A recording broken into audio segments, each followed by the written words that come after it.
Good afternoon, good morning, hopefully, for some people who are just joining us, and good evening for those who have managed to stay on through an amazing second day of the Futuremakers Forum.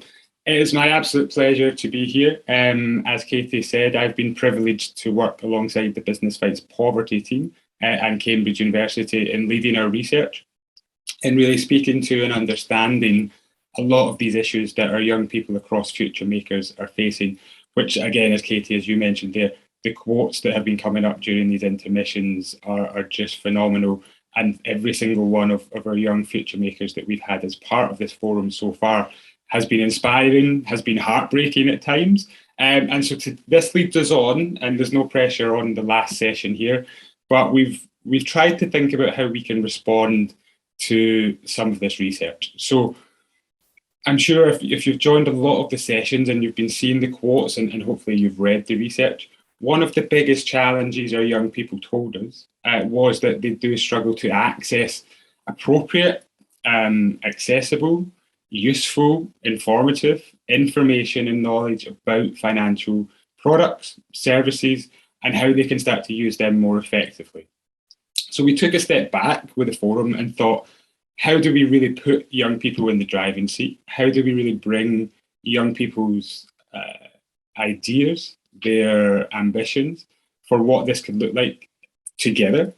And so we thought, we are Standard Chartered Bank. We've had lots of amazing experts in our across the world, and a lot of who have been part of our sessions for the last couple of days. And we also have an amazing department at Standard Chartered called SE Ventures, which is really all about bringing ideas to life. It's about supporting technology. It's about creating the next thing in markets and about making them a reality.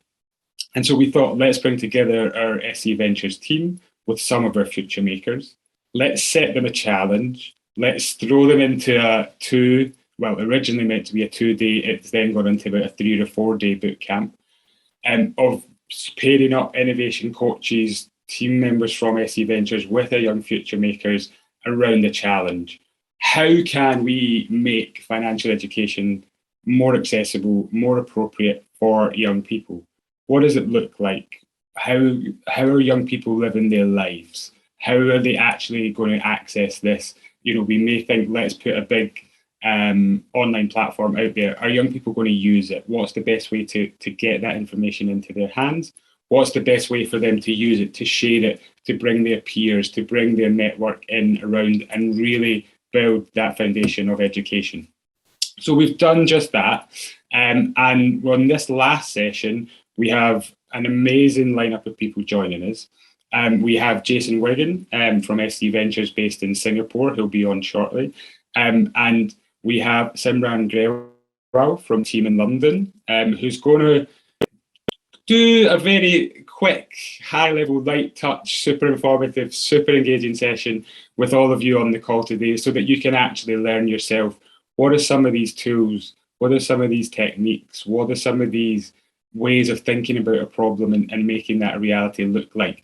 We know from our research, we know from every single one of our Futuremakers, they have ambitions, they have ideas. All of our young entrepreneurs within Futuremakers are trying to take that to the next level.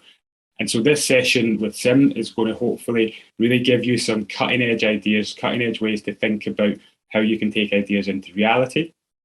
And then the most important part of this session is the output from the work that SC Ventures did with our young Futuremakers. We have 3 amazing Futuremaker presentations coming up later on. We have Solomon, we have Rafiq, and we have Rosemary, who have all developed from the very start of an idea on our first bootcamp session last week. Some phenomenal presentations around what does this look like? What does financial education, what does it mean for young people, and how could this become a reality? And then we've got an additional panel of SC Ventures colleagues joining to watch those presentations. And then we'll move into a bit of a discussion, some questions from the experts back to our future makers, and opening it up to all of you joining us today to really start to dig into, what does this really look like? How do we take this forward? So I'm super excited. It is the last session. We're going to close with a big one. I'd like now just to pass over to Jason, who I said is based in Singapore and leads a lot of our work on SC Ventures, to really give everyone a bit of an overview about what SC Ventures is, what it does, and what they're working on. And then we'll pass over on to Sim for the training for everyone. And then we'll come back for our really, really exciting presentations from all of our young Future Maker participants. Jason, over to you, my friend. Thank you, Neil. Hopefully everyone can hear me and see me okay. If not, then yell at me. That was a lot of hype. So I hopefully can not bore you all and hopefully can keep this interesting. But if you do have questions throughout, you can just raise your hand or throw them in the chat, and I would ask somebody, one of the moderators, to just let me know if they come in. Why don't I start with just a little bit about me, and then we'll dive into SC Ventures. So I oversee something called the Entrepreneurship Program at Standard Chartered Ventures. And what that program does is it attempts to mine ideas or channel and find ideas from employees to do one of two things. Either improve or enhance Standard Chartered Bank, or create brand new companies, disruptive new ideas that can sell a product externally, so that we can invest in that and then hopefully take that venture forward. A few of you, and we'll see the presentations later. Hopefully they'll be positive on their experiences. Have been through one of our signature boot camps, a little bit abridged, but more or less the same. So what we'll do when ideas come in is refine them, work with them, assign certified coaches to them, and really attempt to bring those employees forward on a journey of innovation so they can learn.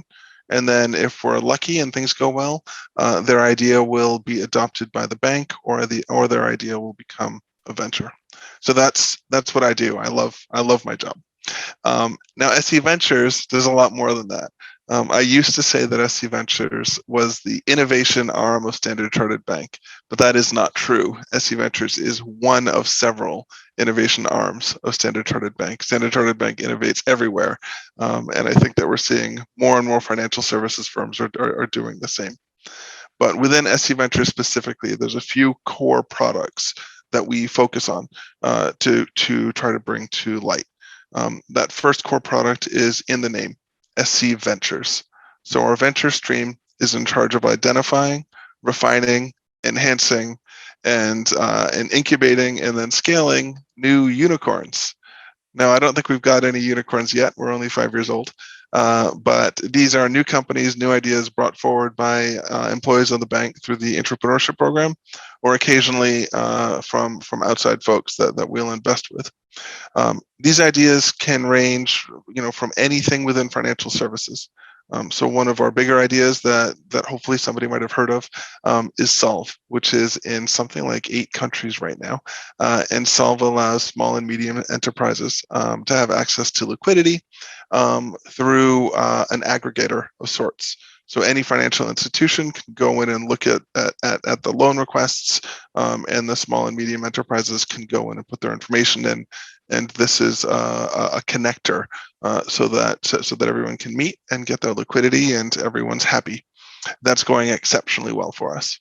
My personal favorite venture, and it's my personal favorite because I'm biased and it came through my program and it's just starting, so we'll see. But my personal favorite venture is lending to social media influencers. So if you go onto Instagram, or if you go onto Facebook, or you go onto TikTok or Twitter, you'll see people who are making a ton of money by posting pictures or videos or whatever. But they can't get a loan because banks don't recognize that income is anything. So you'll have people who are cash rich, and they would easily be able to afford a new car or a house or appliance or whatever, if they could borrow a little bit of money, and their income is steady and stable, but banks won't lend. So this is a venture that will be lending to those folks, and bringing them forward so that they can live a little bit more of a normal life. So really proud of that. That's one way that we do business. Another way that we do business is through investments. So Standard Chartered is an itsy bitsy venture capital fund. When we see external ideas that have become companies that are raising money, we'll look at that, and if the right criteria are met, we will invest in that company as an owner. I don't think I can mention any names. I won't, because I don't want to get fired. But the investment arm has done quite well. Unfortunately, all of the investments we have are focused on an event happening, a public offering or another massive investor joining before we can monetize them. So we're looking at our coffers and saying, wow, this is really good. We're up 14x, but we can't do anything about that until the next big thing happens. But that's coming along nicely. And then we have my personal favorite, except of course for entrepreneur, is client co-creation. And this is where things get exciting and interesting. We meet up with clients of Standard Chartered Bank, and we ask them what's broken. What aren't they getting from financial institutions? What aren't they getting from their general financial services stuff? Or what aren't they getting in general that they need? And we will problem solve with them and ideate with them. Simran, who you'll hear from next, is one of our stars in client co-creation, who's worked on some really exciting things.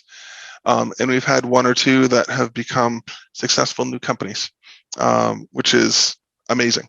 And we've got quite a few in the pipeline, ranging from highly specialized super technology ecosystems, which I probably can't talk about beyond that, to different ways of financing and different ways of settling transactions. So that's what Standard Chartered does in a nutshell. Now, I've been trying to make sure that I don't go too long or too short. Standard Chartered is Standard Chartered Ventures is approximately 6 years old. And we've been in this form where this is what we do for about 5 years. Some of the things that we're really interested in right now that make us excited, and one of our panel members that you'll meet later is a true expert on this. We're really interested in the metaverse. Standard Chartered Ventures with Standard Chartered Bank has invested in the Sandbox, which is one of several metaverse games out there, where we will be building property and then experimenting and seeing if we can find new ways to service customers and clients in a good way. So that's what we do to make money, but we do other things as well. So as the ideas come through the entrepreneurship program, or as they come through externally, we also look at ideas that are here for good. So my personal favorite, once again, I'm very self-serving, came through the entrepreneurship program, something that's called deaf-friendly banking. And all it is, it's very simple. It's not a hugely disruptive idea, but incremental improvement does eventually lead disruption. So we love incremental ideas. All it is allowing deaf customers to come into a branch, and there is actually a screen with a sign language interpreter who's a certified relationship manager from Standard Chartered Bank, who will sign with that person to find out what problems they're looking to solve, and then solve those problems with them, whether it's a credit card or a loan or a bank account or whatever. Now, this is in India. It went live last year. And one of the first things that we had to do, because we do this with every idea, is look at it and say, how much money are we going to make out of this? And the answer on this idea was absolutely nothing. The deaf community in India is underbanked, but it's underbanked because the deaf community typically doesn't have a ton of money. So as a result, we did it because we thought it would be good for the people of India. We wanted to be an innovator in the space, and it's live. And the really exciting thing is it's live, but they're looking to scale it. So fingers crossed, we're looking at Malaysia and Bangladesh in the next year. And we're the first bank in India to have done this. And I'm super, super, super proud of SC Ventures and SC Bank for that. So we're not just about making money. It's good. We need to make money, but we're also about doing some good. I will pause there. Are there any questions, comments, feelings, issues? Thank you so much, Jason. One question for me, just thinking about who we have in the audience today with all of our future makers and young people who have these ambitions and these ideas, just before we move into the training, is we spoke about this a few weeks ago, Jason. I think your quote to me was, there's 150 ideas every day that comes to you. An idea, is not going to change. It doesn't make it a success. What is the defining factor? And we know our young people all around the world, in every market we're working in Future Makers, and in every market we're in as a business. Young people have ideas. They have ideas for businesses. They have ideas to create things. What is that one defining factor you think that young people need to think about to take an idea into reality and actually make it a success? Sure. And that's a tougher question than you think. There's more than one defining factor, in my opinion. But when an idea comes forward, we don't just look at the idea, we look at the person who has the idea. And if it's an idea that's going to start a new company or a new venture, so it's a disruptive new business model, then that intellectual property is not worth anything. It's the person behind it who can actually sit down, do the work, learn, and create the company. Is the venture lead capable of being a venture lead? And if they're not capable today, could they be capable when we assign Simran, who will speak next, as an innovation coach, to teach them how to become a venture lead, what behaviors are required, the way to think, the way to act. And then if that continues forward, we have an incubation team that does more of the same. So the most important thing to us isn't necessarily the idea. As a matter of fact, I have 5 or 6 ideas that have been handed to me by various people at SC Ventures in senior roles that said, "Oh, we need to do this." I said, "Yeah, but I don't have anyone to lead on this, so this idea is meaningless to me. We need the right person." So I think that's the most important thing for us. From an entrepreneur standpoint, what we do look at as well is we look at 3 factors. One, is the idea feasible and viable? Meaning, can it be done? And can it be done with unlimited finances? So can we afford it? Can it be done? The next thing we look at is, will the entrepreneur get anything out of the program? So even if the idea can't be done, but maybe the person will learn something, that's also good. And the third criteria is this idea crazy? If it's an idea that we think is super exciting, if it's, I don't know, telling Standard Chartered Bank that it needs to create its own metaverse, which we currently have live right now in boot camp, we'll go for it. So any one of those 3 criteria is enough to join the program at the bank. Awesome, Jason. Thank you. So I think just to recapture that, as you said, for our future makers who are tuning in as well, is your idea feasible and viable? Will you learn something from trying this idea? And is it crazy enough that it just might work? I think that's a fantastic call to action to all of our young people joining. And so hopefully, if you are joining us and you have an idea, or you are in those early stages of working, the next session with Simran is going to kind of help you hopefully start to think about some of the broader areas and what does it actually mean. So Simran, thank you so much for joining us. Wonderful to have you here. Over to you for kind of high-level training with all of our amazing young people. Thank you. Great, thank you, Neil. And I think we have a few slides as well, which hopefully someone can share. But in the meantime, great to join you all here today. Just to set expectations, these slides that we have are just to give you an overview of the design thinking tools that we use with our own venture building and entrepreneur teams in-house, and those that we feel might be applicable and useful for you as you progress through your own journeys. So if we could go to the first slide, please, Katie, that would be great. And by now, and after hearing Jason's wonderful introduction, you'll have a good understanding of who we are at SC Ventures. And to summarize, if we could hop to the next slide. We are a business unit set up to drive innovation, create new business models, and invest in disruptive financial technology. Now, out of those 3 pillars, Our accelerator labs are where we focus on promoting innovation across the bank and working closely with our in-house teams to get them to a stage where they can look at creating a foundation to build some of these new business models that we're talking about. And if we could hop to the next slide, and it just says, why are we here? And the slide after that, well, I think as we are all part of this forum already, there is a universal kind of acknowledgement of the fact that the innovation skill set and mindset is more important than ever before. And it's really imperative for all of us to adopt this culture of innovation, especially with regard to the ever-changing and dynamic external landscape. If we go to the next slide, please. In the past, innovation was potentially seen as something that was a little bit more of a niche skill set that maybe only particular departments or industries would be adopting, and that's why we've got that picture on the left. And industries like these guys were capable of utilizing.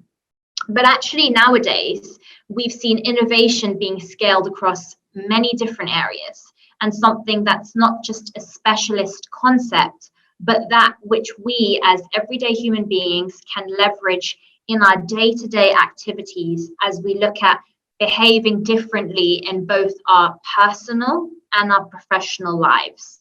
But that's sometimes a little easier said than done. And if we could go to the next slide, please. A fun fact is that the word innovation, as you can see at the bottom of that slide, is derived from the 15th century Latin word innovare, and that means to make new again or to renew. But the concept of innovation itself isn't anything new, right? It's served as the spark for economic and societal advancement since the time of the Sumerians, ancient civilizations.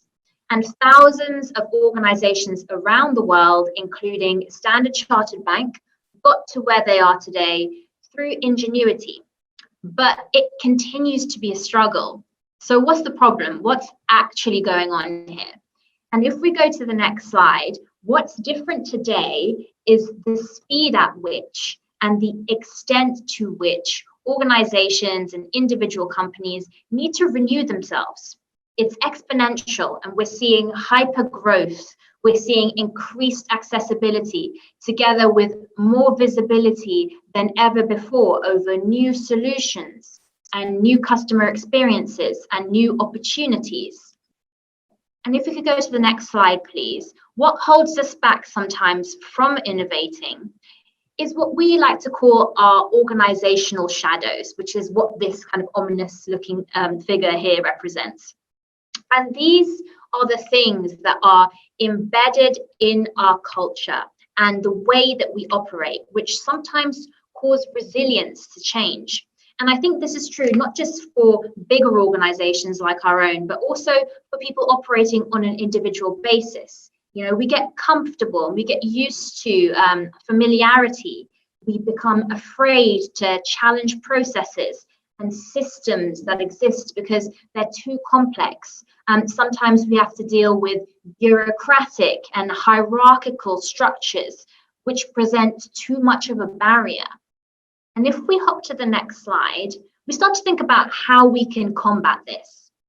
And part of this means unlearning the way that we are used to doing things, embracing new methods, new tools, and adopting new ways of working, which is something that is a core enabler of innovation for us at Standard Chartered Bank. And if we could go to the next slide, please.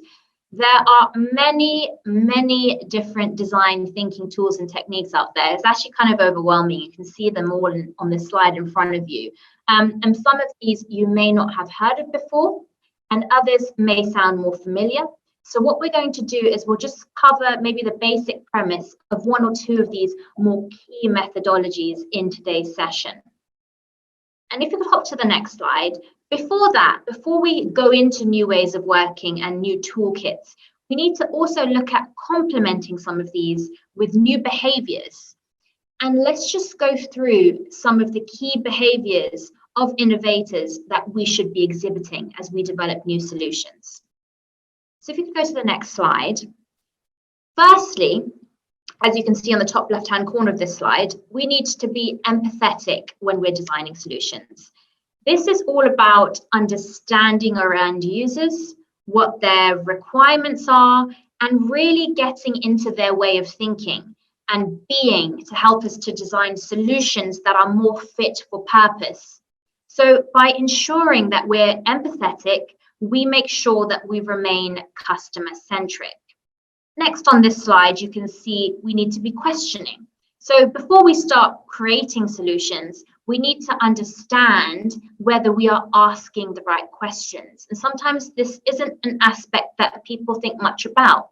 So instead of accepting a problem or a challenge at face value and going into addressing it head first, we should instead make sure that we question the question and we validate this.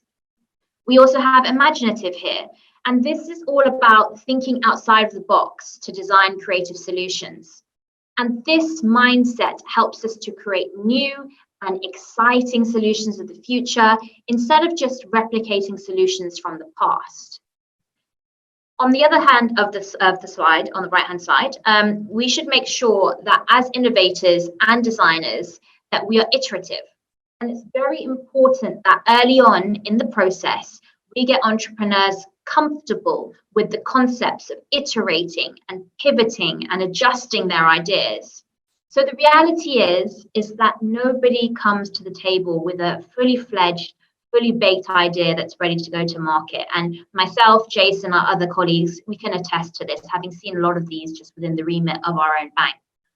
And for us, and broader than that as well, for us all, it should be important that we nurture this mindset that gets us comfortable with failing, and that's okay.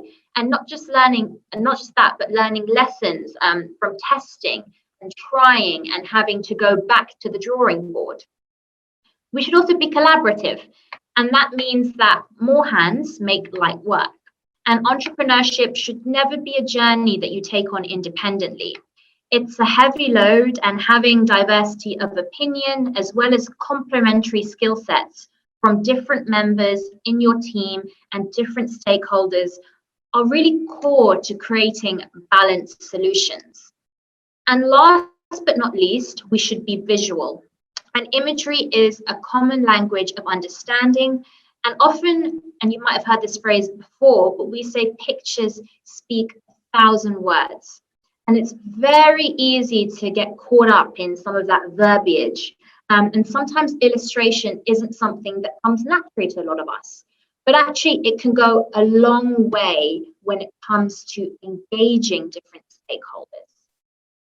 And if we can go to the next slide, please. With this context of new ways of working and new behaviors when it comes to developing solutions, it's helpful to wrap all of this into the framework that you see in front of you. And Jason actually mentioned this as well in one of his answers to the questions that we had earlier. So we use this framework both at Standard Chartered with our entrepreneur and venture building teams. And this is something that is also widely adopted by other innovators creating new solutions. And this is the DVF framework. And this helps teams get to the innovation sweet spot where ideas are proven to be desirable and end users have demonstrated an appetite for them. We want ideas that are commercially viable with a sustainable business model. And finally, ideas that are technically feasible where appropriate testing has been carried out. So we really look to test for all of these qualities when we're trying to create successful solutions that we can get off the ground. And if we can go to the next slide, please. There are a number of different methodologies that we can use to test for desirability and viability and feasibility. And one of them is human-centered design. And this is really the discipline of developing solutions in the service of people. And this statement really emphasizes the value of practicing a methodology like human-centered design, not as a cursory one-off, but as something that we really start to live and breathe and integrate into our daily interactions and work routines. And that's how we really start to drive the most value out of a toolkit like this. If we could hop to the next slide. Human-centered design helps us move to the behaviors that we see on the left to the behaviors on the right that we've kind of already touched upon. So you can see it helps us to move from simply accepting a problem at face value and diving headfirst into creating a solution to instead taking a step back and problem framing. It helps us to move from being product focused and business centric to instead being customer centric and keeping our end user requirements at front and center when we're designing solutions. Human-centered design also helps us to move away from replicating solutions from the past and instead be more creative, develop blue sky solutions, and create forward thinking and progressive ideologies. And with human-centered design, our thinking becomes less linear and more iterative, as I've kind of touched upon. And finally, it helps us move away from simply being cooperative and becoming more collaborative and working with one another. And if you could hop to the next slide, please. Design has a long and rich history, and it stretches back decades. And there are over 1,000 discrete design and innovation methods. And I guess the question is, with a plethora of methods, how do we even begin to make sense of them? And if we go to the next slide, please, that's why we at Standard Chartered have chosen to lean on an academy called Luma, and they have a lot of expertise in this. And they've taken all of these methods, they've applied various filters, looking at what the purpose of each method is, how the methods relate to one another, and various other factors, and they've subsequently come up with a human-centered design framework made up of 3 distinct pillars into which they've organized some of these methods. And if we could please go to the next slide. The first pillar is where all the ethnographic, participatory, or evaluative methods fell into. And these are the methods that help people to observe human experience. And these were labeled as looking methods, as you can see on the top of that pillar. There were also techniques for making sense of stakeholder landscapes and identifying patterns and priorities. And these were labeled as understanding methods, which is that middle pillar there. And finally, if there were methods which did not fall into looking or understanding, these were methods that were found to guide the hand and the mind in the creation of ideas and concepts, models and prototypes and rhetoric. And this was a pillar that was labeled as making, which is what you see on the far right of the slide there. And if we hop to the next slide, I just want to show you what the Luma workplace looks like, which is where all of these methods are hosted. And Luma itself has quite a few resources which are accessible for new users, including classes that you can take around the basics of human-centered design. I do think they have a free trial, but don't quote me on that, but it's worth taking a look. So it might be something that you take the opportunity to look into if you are interested, as there are some good tools and techniques on there, and there's probably a lot of information on the internet around human-centered design just as a toolkit in general. And if you go to the next slide for me, please, you can see that once you're on the website, and this is what we use quite heavily with our entrepreneurs, it's just a breakdown of some of the methods across those 3 pillars that I mentioned earlier, which you might choose to explore if you're interested, or again, you can just go and do a little bit of a Google search as well, or reach out to one of us if you have any questions. So if you could go to the next slide, please. That's one of our core methodologies that we employ at Standard Chartered and leverage very heavily with our entrepreneurs. And the next methodology that we use is Lean Startup, and that's the final one that I want to cover today. And we touched upon the DVF framework, and I find that whilst human-centered design is great for establishing desirability from an end user perspective in particular, Lean Startup is complementary, and it helps to establish some of that commercial viability of the solution. And as this slide says, It is a practice for developing products and businesses based on validated learning, where consumers have demonstrated a need for a particular service or a solution. And one of the key values of using this is so that as a designer, you can be assured that you have a market for your new idea as soon as it's launched, rather than building something too late and realizing there is no demand or appetite for it. And the Lean Startup Toolkit helps us to keep focused on end user requirements and building for these. And if you can go to the next slide for me, please, we'll touch on what a few of these tools are.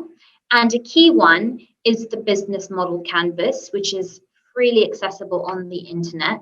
And this is a strategic management tool to help us quickly and easily define and communicate the fundamental building blocks of an idea. And that's things like, who are our end users? What is our value proposition? What are going to be our revenue streams, for example? What channels will we be using to communicate with our end users? So it helps you flesh out that thinking in a little bit more granular detail. And if we go to the next slide, we have the value proposition canvas. And this is a tool that we use to help ensure that a product or service is positioned around what a customer values and needs. And the circle on the right represents the stakeholder profile, their jobs to be done, the pains that they're facing, and the gains that they would seek from a solution in response to some of their problems. And the square on the left represents corresponding solution that an entrepreneur might be seeking to build, and it shows how their product or service fits in with those stakeholder requirements. And if we go to the next slide, please. I appreciate that's quite heavy on the methodology aspect at a high level, but I also just wanted to go through what some of the other practical terms are that you might come across during your entrepreneurial journeys. If you could go to the next slide, please. We have firstly ethnographic research, which is all about doing your customer research. And this is where you might employ some human-centered design thinking techniques, like interviewing, for example, to get some of those deeper and richer insights from the people that you are designing for. And the insights that you get from your ethnographic research, for example, might feed into that value proposition canvas, which I just touched on. So that's kind of the correlation and a segue between the two methodologies, which shows how they can be quite complementary. If we go to the next slide, please, we have prototype. And that's where you might merge some of your findings from your ethnographic research with some of the features for your solution to help to illustrate what your customer experience of your solution might look like. And prototypes come in many different shapes and sizes, and they can include those that are what we like to call low fidelity, and that's something that might be hand-drawn, right? It might be a hand-drawn version of some frames that you might envisage as part of an app that you might be developing for your customers. So that's an example of what you might choose to do at a very early and nascent stage of thinking. If we go to the next slide, please, you might hear about a term called proof of concept. And this is where you can experiment to see whether your idea is actually technically feasible and works with a sample set of customers or data. And this is all about taking a prototype which you might have developed, and that's really the superficial aspect of your solution, the front end, and adding some substance behind it as part of a proof of concept to show that it can be used in the real world. And finally, if you could flip to the last slide for me, please, we have minimum viable product.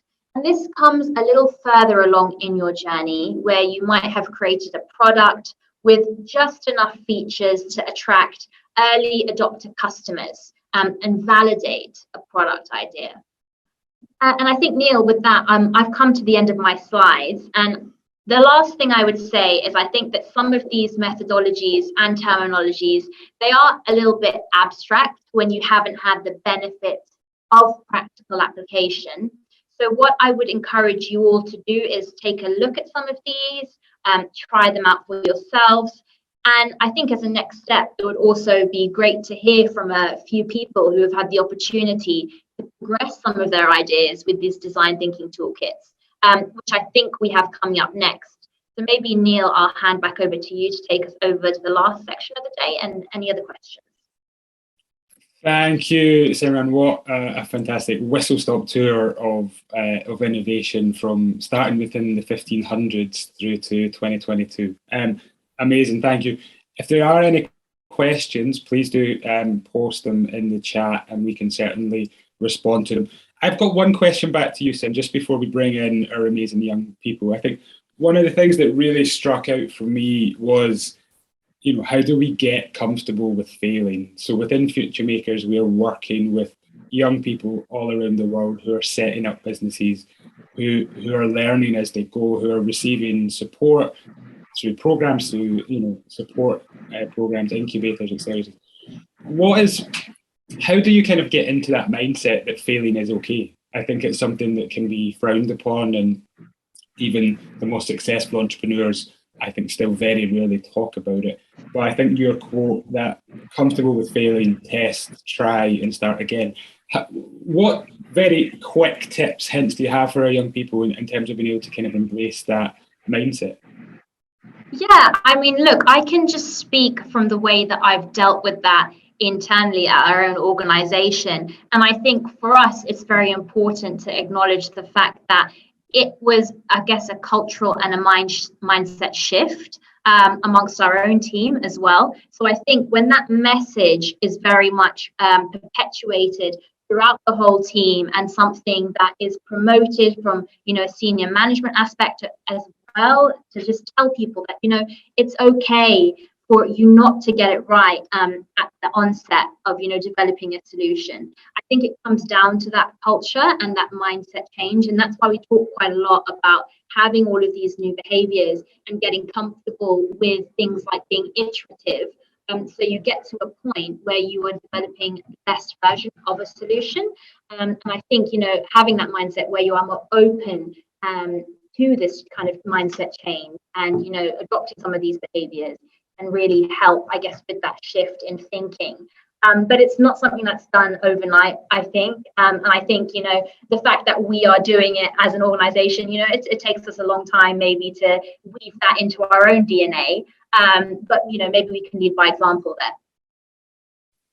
Fantastic. Thank you very much, Simran. And yeah, everyone, there is a link to a book as well that someone's popped in the chat about failure, why science is so successful. So I think great to talk about failure and to learn from failure in all of these entrepreneurial journeys.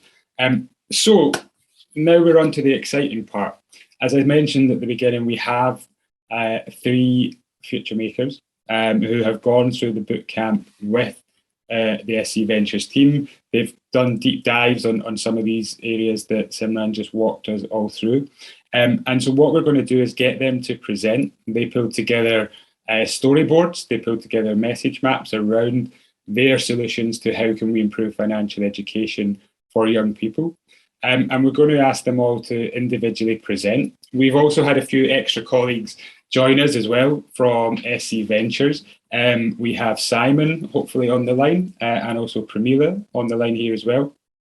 And what we're going to do is have a quick mini panel of Simran, Jason, Simon, and Pramila, who can respond to these presentations and ask some of the questions that maybe entrepreneurs or entrepreneurs that SC Ventures work with might get asked, and kind of talk through some ideas for the solutions that our young people have developed. And please, also similar, everyone in the audience, get asking your questions. This is very much going to be a discussion after the presentation. So without further ado, and hopefully we have the technical bit in the background all set up so that Solomon can just talk to his slides. But I'd like to invite Solomon Kutisa to present first, who I was able to join some of the bootcamp sessions with Solomon, who was full of ideas, who was full of questions, who was full of really trying to challenge the SCB team as well to think about this with him. So without further ado, Solomon, over to you.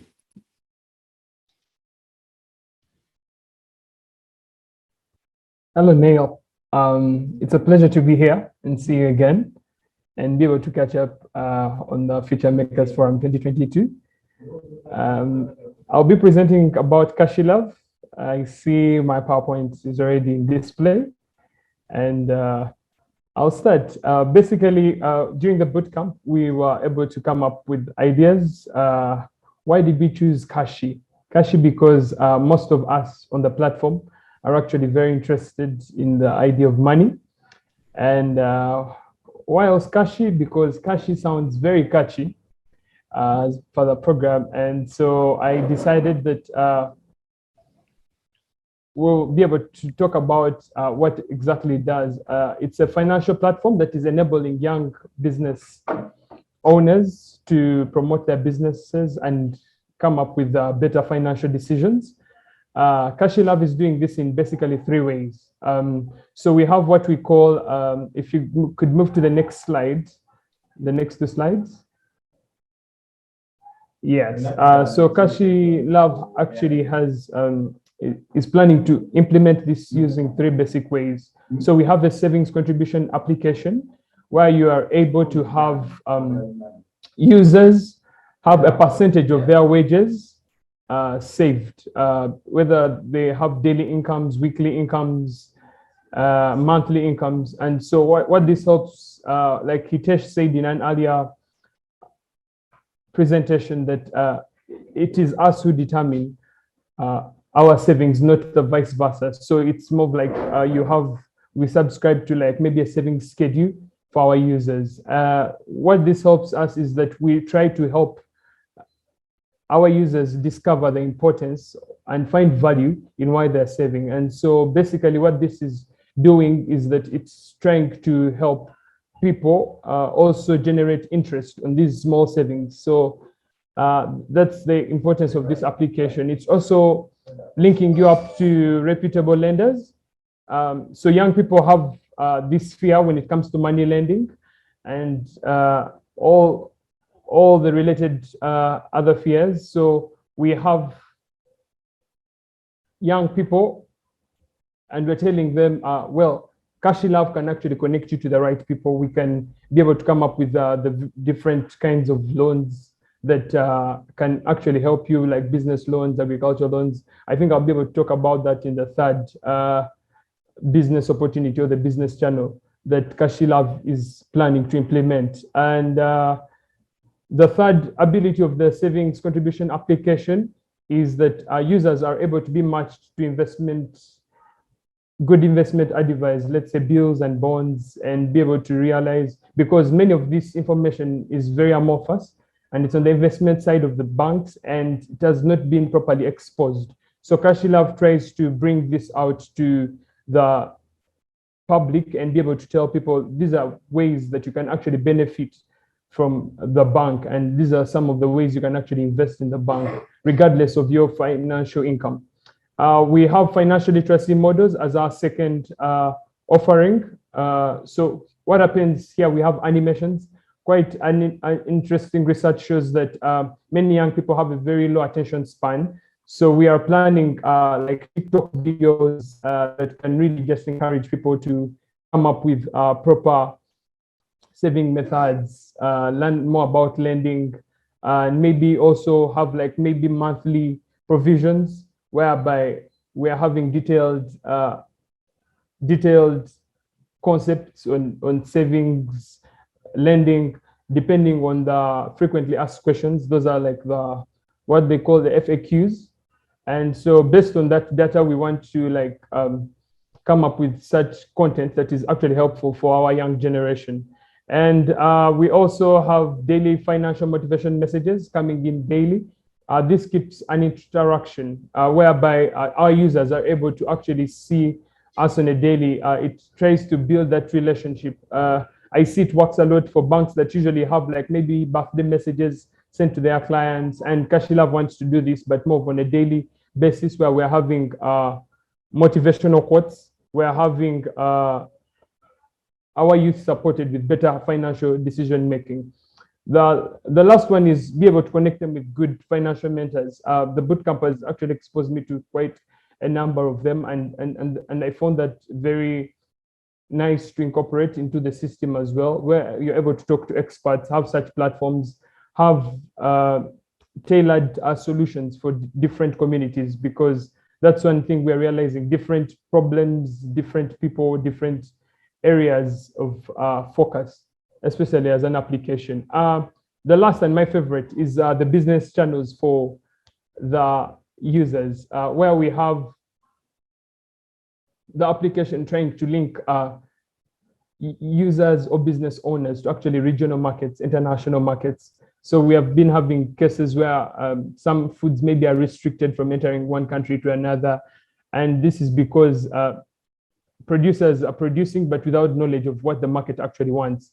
So it does not have any forecast of what actually it can be able to maintain good results. So we're having a logistical element when we talk about Kashilav, and we are trying to also be able to support the users to also have more income, because now it's having, like, let's say, a systemized point of approach in producing their goods. Because one of the hardest truths I found was most banks don't really want to venture into things like agricultural loans. Why? Because of the way they are very fluctuative, and this has created a gap in maybe the agriculture industry, because food still remains a basic need for each human life.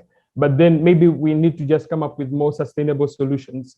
So I discovered things like contractual farming can actually help, because here you're having the producer tell the farmer, this is exactly how I need this to be done. We can work on this. We can actually have more research on producing this better. You can be able to produce these commodities at this weight, this quality, and you're able to create like a blockchain whereby you're able to link farmers to the final market, and being able to actually have access to these markets. I've talked about possible potential opportunities like for asset financing, where you're commercializing young farmers, because many of them do not have a lot of finance. But then you're having things like asset financing. When we look at asset financing, what are the details involved? So usually it's about like double the cost in regards to payment. And so maybe how can we subsidize this? How can we just support young people to be able to come up with more brilliant ways of being supported through this application? And so that is what Kashilav is looking at. It's trying to just link up, because we have new ways of also looking at it. In the agricultural sector, you can also think of agro insurance, where you're having insurance companies come on board and farmers are actually insured of their production, and then they're able to pay up the bank loan. And so this is what Kashilav is basically about. To just go to my storyboard, I'll tell you about a young mother called Stella. And Stella is a young mother who hired land to sell vegetables and also come up with that income for her newborn baby, such that she can be able to take care of her. And basically during the pandemic, Stella lost most of her savings to a savings group because of poor resource management. So when I talked to Stella, I discovered that she had that fright for banks and everything else. So and how I met Stella was through like a financial literacy training. When she was very desperate, she contacted the local leader to try and take action on these savings groups. And the local leader directed them to a financial literacy training group. And so the storyboard can tell you that if Kashilav is implemented in such a way, her problem of maybe accessing to the bank can be solved through like things like online banking. She can be able to access interest on her savings, and she can also be able to go through financial modules taught in best ways. She can actually come up with better financial practices, like saving maybe a percentage of her daily income, because some of these people actually earn on the daily, but then it's like they're living from food to mouth. So how we can actually reduce this problem is that we are trying to tell them, you know what, you can actually have a percentage of your daily income cut regardless of the many expenses that you have. And with time, you can be able to build resilience, you can be able to adapt and just live beyond that. When we go to the next slide, please. Yes, so those are some of the benefits that Stella is benefiting from being a part of the program. So Stella is able to be supported to also a logistical point of view, whereby she can actually realize she can actually go commercial and also be able to export her vegetables even across continents, even in different regions, because we are supporting like a we're trying to link them up to the market. And that's what Kashilove is basically about. And so now if Kashilove is implemented, then there she can be able to have extra income. She can be able to link up with more markets, and she can also be able to have a good linkage with the banks, whereby she's having her interest on the savings. So she's able to have a win-win situation, and the banks are also able to connect her to maybe potential lenders that can actually, or even able to better support her through like loan inputs and something like that. And so basically that was my thought when we came up with Kashilove, and I'm very grateful to the team, Neil, Julia, and everybody else that has been very helpful in coming up with, in giving my idea some meat. Thank you. Solomon, unbelievable. Thank you so much. What a fantastic, just brilliant presentation, and amazing to see how far you've come in this journey in the space of a week. It was a week ago today we had that first boot camp. I'd now like to pass on to Rafiq to present.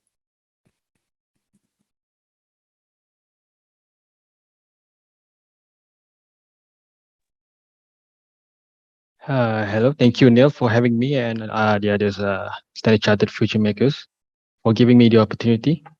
So my name is Ahmad Rafi Muhammad Kamal. In short, just Rafiq Kamal.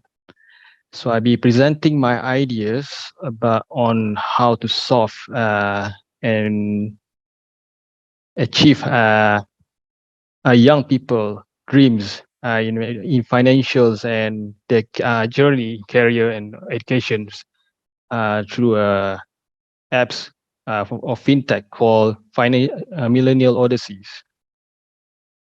So why do I choose Millennial Odysseys as a name? Because Odyssey itself is means journey, and millennial means the young generations. Although millennial right now is not really a young generation, but the name itself give the message of a young people. So this app will make your financials journey and adventures. Next slide, please. So what is most young people having trouble with in the early stage of life, especially in financial? Usually they found out that budgeting is very complex and difficult due to the financial jargons, the conventional financial education is complex, long words, full with bombastic words that make financial education not really accessible and not really understandable, and thus make young people mostly financially illiterate. And the other part of the problem that young people are having problem with is the lack of opportunities to network, such as for like startup. They have yes, they have dreams, they have ideas, but they don't have the network opportunities like the veterans in the industries who's to engage with the vendors or the buyers, the supply chains, or perhaps students who want to achieve their dreams, but they don't know what course to take, what financial solution they can use to finance their studies, or for young parents or young people who just start their careers. Perhaps they don't know what kind of skills and experience they need to have in order to achieve their dreams, or what kind of financial product that is suitable to achieve their dreams and financial status. And so here is where Millennial Odysseys came to in order to solve this problem, which is by making financial easy, fun, and sociable. So how does it achieve this? Is by making it easy. By making it easy is by making a building a budgeting tool that consolidate every single account they have. Yep. Right now in the market they have like in the Google apps they have a budgeting tool, but you have to fill it yourself manually. But in reality, we have different. Most people like have different account, number of account, or number of investment, number of loan commitment, or perhaps different source of income.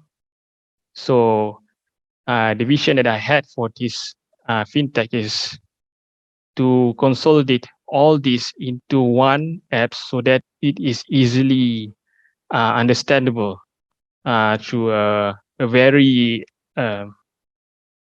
easy to understand dashboard. And it will work autonomously by working with banks to share the account status or the loan status. And from that dashboard that we have built, we can make a credit profile. But from what I understand right now, that credit profile can only be made if we go through loans payment. But through these apps, I have a vision that we banks can make a credit profile through the profile of these users through this app, because it's already been consolidated. So it gives opportunities for young people who doesn't have the conventional credit profile to access through loans or investments. And the second part of it is the fun part. So how it make financial education fun is by making financial interactable through making it live, a live being, by making it an avatar. So instead of just a simple status of your financial, how much of savings, your loans, it's personalized it into a living avatars that will interact with you, your financial health, your financial or any expense. And through this, I'm envision these apps to make it a gamified experience by making it a journey instead of just status or just telling you that you have this commitment or this savings. It will go through a journey like a games, where in a game where you have a obstacle or a boss level. So in order for this your character to pass through these levels, the avatars will suggest you on what need to be done, whether you need to save this amount of percent of your from your salaries, or you must pay your commitment, your bills, your loans, or perhaps they suggest that in order to pass through this, you need to make some investment on some products or anything. So this doesn't not only just give financial educations or suggestion, it just is also interact with you and make it like a journey. And the last part of this app is through networking and socialize. And by making it where young people able to find what they needs in through networking, whether it's mentorship in personal finance, careers, or startup. So there's a two part of it, where you get a personalized mentorship, and the other part of it where you get connect to the people who are valuable network to you, and these apps will suggest you the network or mentor through from the status or from your careers or business, whether they will suggest you the vendors or the market that is open for you, or perhaps the mentor for with the same business that can share the experience on or how to solve your problem, or perhaps it will suggest on you on the financial service that you should you can use for your financial journey. So to make it in the narrative of the peoples, I have made a storyboard on how we can see this app work.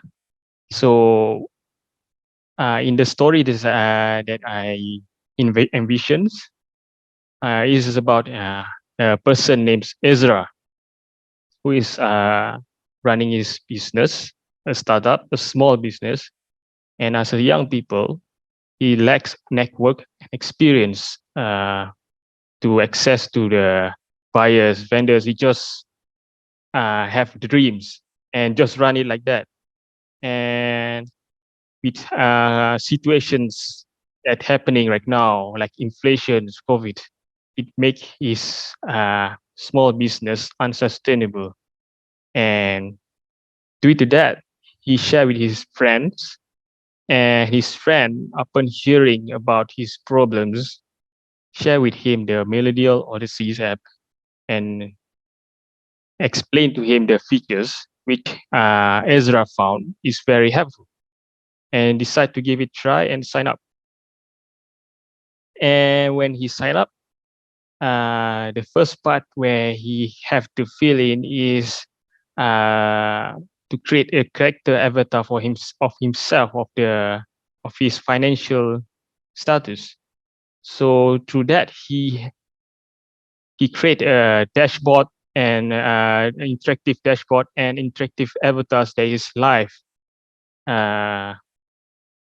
And the avatars throughout the journeys in a gamified experience give him educational content that is always update according to his financial situations.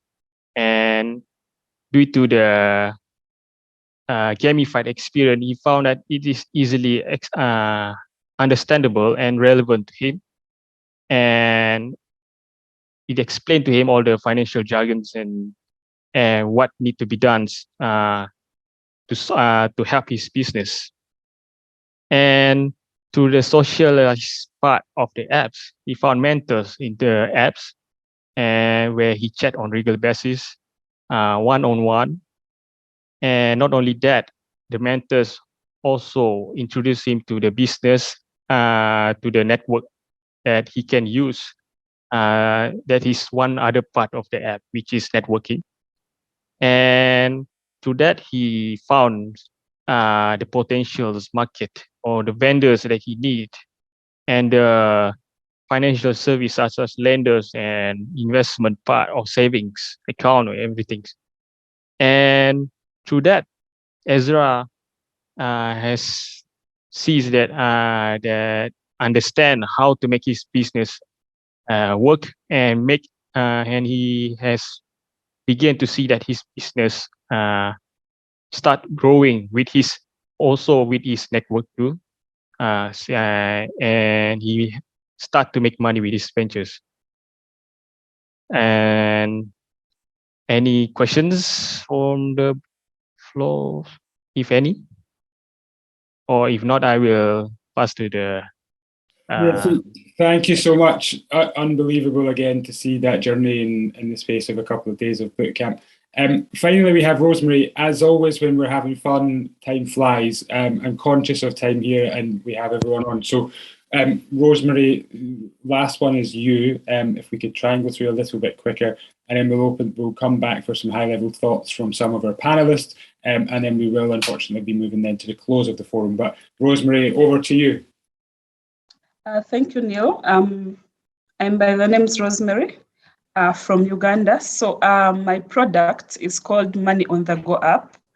And this was based from the idea that we have been seeing over the internet and a number of things that we see on our day-to-day lives, that the different youth across the globe, especially the young entrepreneurs, face a number of challenges, especially in securing finances for businesses, seeking for financial advice, and also making investment decisions. So these are things that kind of make youth fall out of business, or young entrepreneurs give up on the dreams that they have set up. So that is the genesis of Money on the Go app, and it's the main aspect of what I would like to address. The next slide, please. Next slide, please. So the Money on the Go app looks at offering instant cash and advisory services to the users that subscribe to it. So with this, we are looking at three main features, and that's what the product will be offering. So we'll look at the first feature being Money Snap, and which is more like a facility that offers personalized loans and investments to the users. So the unique thing with this app is everything that would like to address, it's supposed to be tailored to suit the need of the user.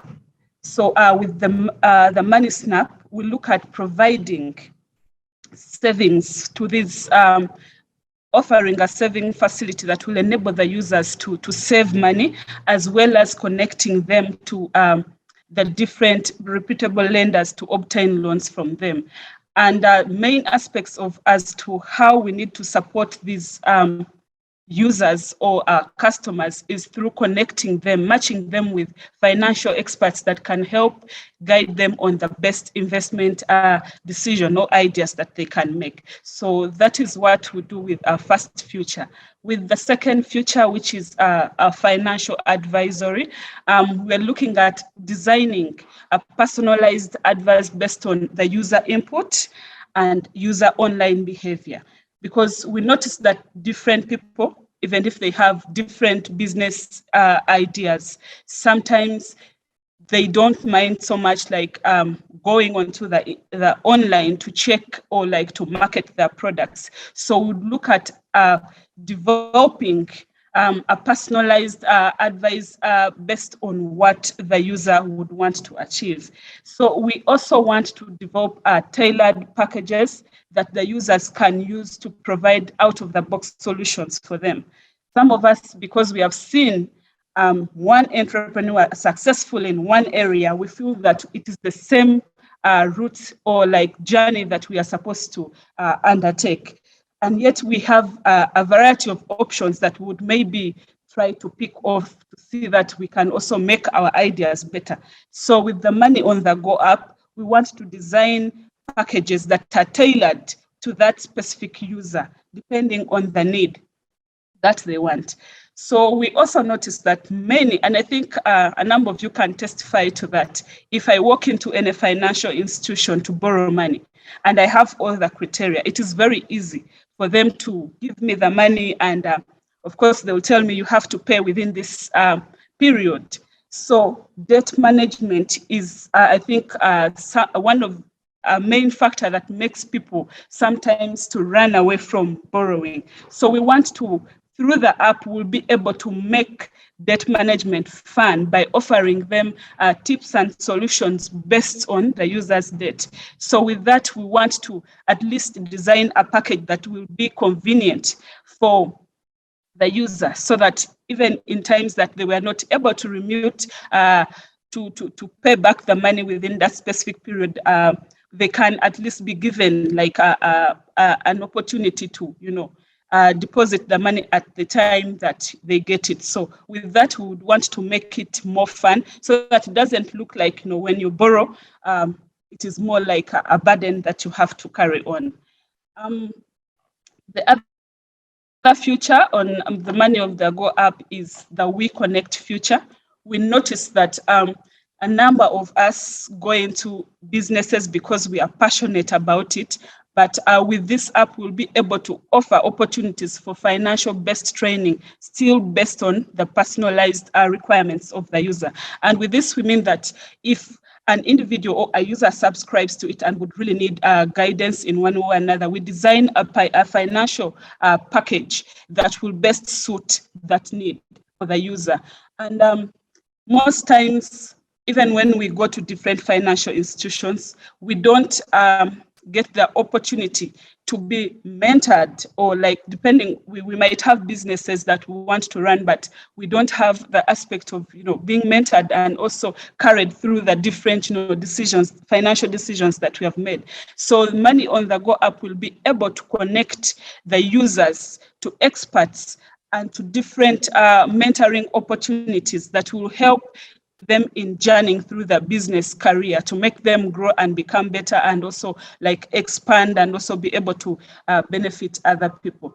Then through the We Connect feature, we would also be able to connect the users to expert advice, to make them connect them to different markets. And with this, they will be able to use the ICT platforms to market their products and make it reach the globe, and also the different aspects of the world, and depending on where their clientele is.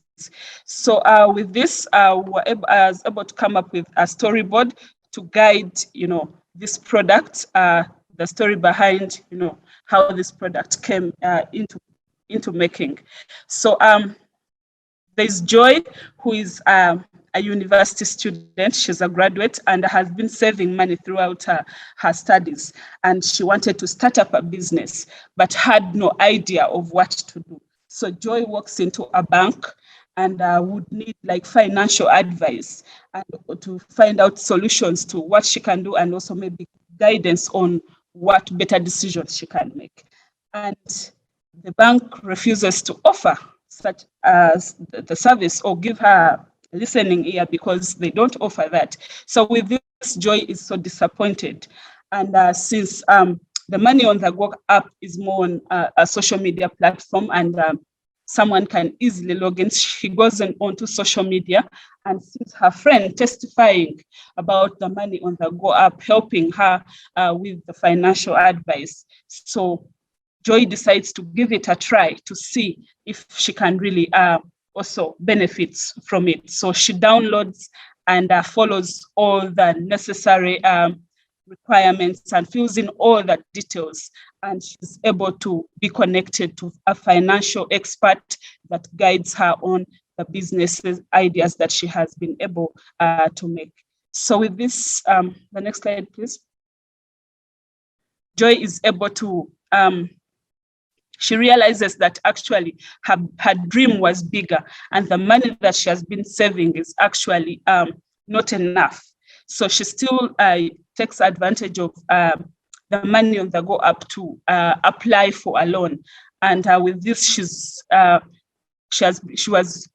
account was being able to be credited in 12 hours. So Joy starts her business idea, and she continues to use the Money on the Go app to learn more and to also explore the great insights that the app has been able to provide. So she feels very satisfied and feels heard and confident that she can run her business successfully. And this is just through the Money on the Go app. Thank you. Rosemary, wow. Unbelievable way to finish. In a very, very short space of time, I'd love to just open up very quickly for really high-level feedback. What I suggest is we get a bit more feedback from some of our SCV colleagues that we can share with you all. But certainly open up to Pramila, Simon, and Apurv. If there's 30 seconds of feedback for all three of our presentations, that would be amazing. Sure, I don't mind going first. I mean, look, I saw that there was quite a large degree of correlation between all of the ideas. So maybe there's some potential for collaboration there and leaning on and learning from one another. I think in that respect, maybe some of my questions or follow-ups that I would have would apply to all three of you. So I love how ambitious all of your ideas were. Maybe this is an opportunity for you to go out and think about what feature you might like to launch first, or which education module, for example, and that's something that you could potentially validate with end users. I think all three of you had a very good idea of what your target demographics were, and that was very clear. And I loved the hyper-personalization aspect of all three of your ideas as well. So I thought that came through quite clearly, your understanding of needing tailored and bespoke solutions. And that's me done. Thank you, guys. Thank you, Sam. Simon or Pramila? I can go next. I love the fact that each of you brought personal, like Simran mentioned, personalized and fun aspect of financial education. I love the fact that you've shared themes across the different ventures that you were presenting to us, and those themes were the same across all of your ideas, which is really good, because that shows that there is real problems that we need to solve and where those problems lie, and potentially how we can solve them too. Would love to hear from each of you individually on which ones you feel are if you have to name one of those problems, which ones were the top one in the different geographics that we're in. Thank you, Pramila. Simon, just any high-level thoughts from you? Sure, thank you. No, first of all, impressed to get that run through. I thought it was really clearly articulated, and it was great to see the passion and the enthusiasm put into that. I guess if there's one thing I might be able to bring, it's a perspective from the West Coast. I'm normally based out of San Francisco, and I speak to a lot of early stage companies and VCs as well. So a lot of the questions are around how might this product scale? What is the core unmet or unarticulated need which is being addressed?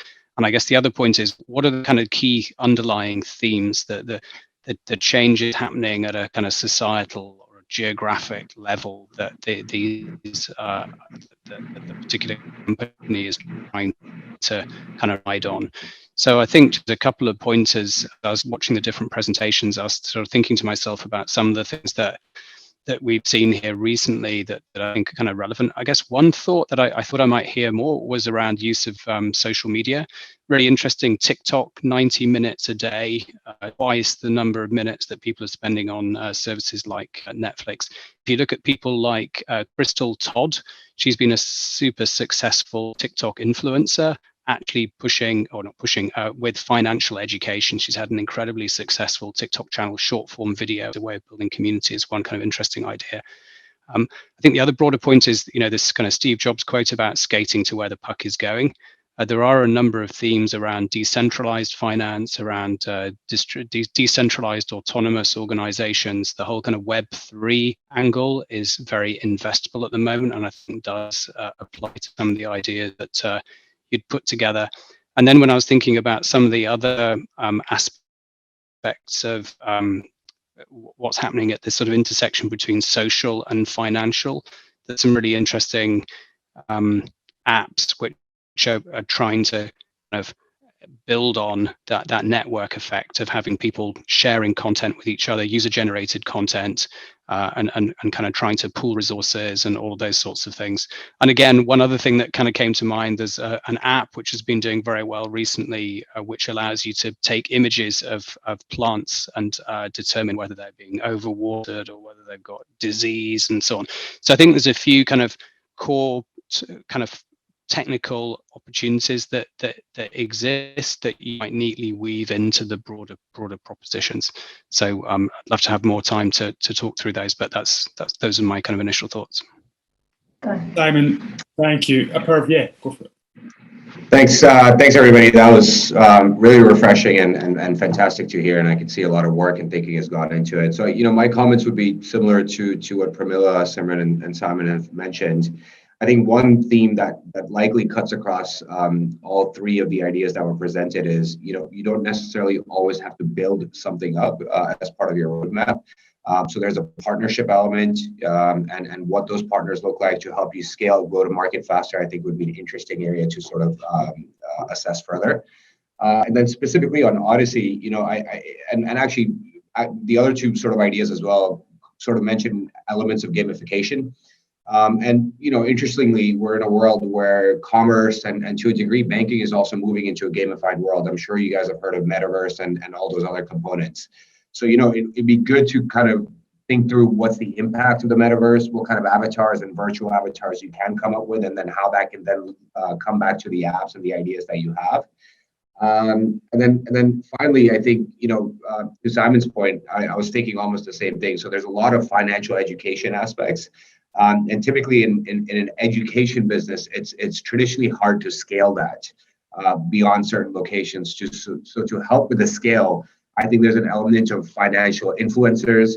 You could almost give an ability for your clients to come in and become influencers themselves, which will increase your customer take-up and retention rate. So that would be maybe the 3 points. But again, happy to hear more, be part of this journey as we move forward.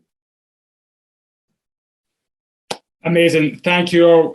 I'm really conscious of our time, but I just want to thank everyone from the SC Ventures team for joining.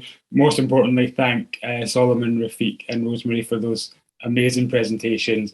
Again, to see the journey that the three of them have been on in less than a week to what you saw today was truly remarkable. I think it really puts it all at the heart of we need to have young people helping us drive where things are moving, putting them at the heart of designing the products and services that they want to use. I think some of those feedback, Rafiq, I think you said it in the training and in your presentation, young people have short attention spans. How do we gamify it? How do we keep them engaged? And I think this is really the start of us within Futuremakers of understanding kind of where we need to move when it comes to financial education, when it comes to improving that financial information and knowledge that we can get into the hands of our young people to help them make better decisions at the right points in their life. And I think we can see young people have the ideas, young people have the solutions, and it's all about partnership and it's all about collaboration and being able to take things forward. So it gives me absolute honour to close out this session and hand back to our moderator, Katie Hyson, for the close of the Futuremakers Forum. Thank you so much.